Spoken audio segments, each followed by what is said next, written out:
Pozdrav, ja sam Dina, danas ćemo praviti domaći sladoled.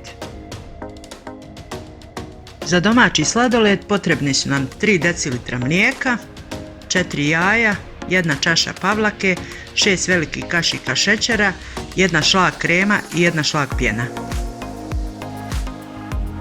Da bi pripremili ukusan domaći sladoled, u jednu veliku posudu stavit ćemo 1 kesicu šlag pjene i zatim dodati šlag kremu.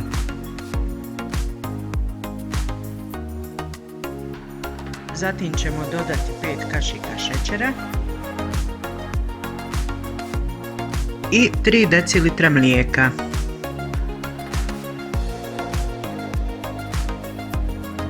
Nakon što smo sastavili sve sastojke u zjeli, mikserom mutimo 5-6 minuta do željene čvrstoće.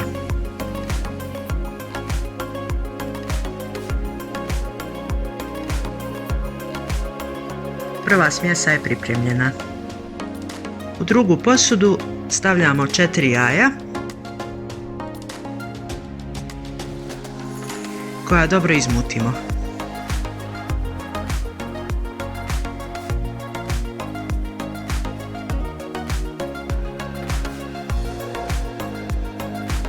U tu smjesu dodajemo 1 kašiku šećera i 1 čašu pavlake.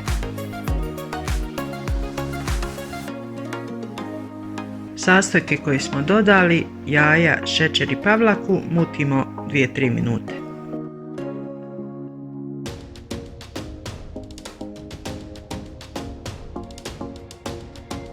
Na ovaj način smo pripremili smjese za sladoled.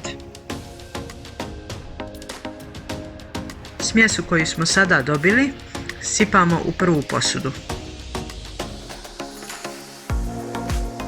I potom sve dobro izmiksamo nekih 10-ak minuta.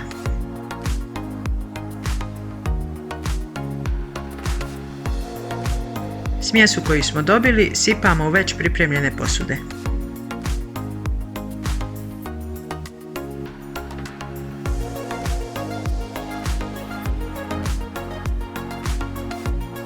Nakon što smo izlili sladoled u posude, ostavljamo ga u zamrzivač na par sati da se stegne.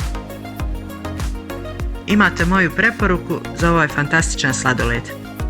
Pozdrav od Dine!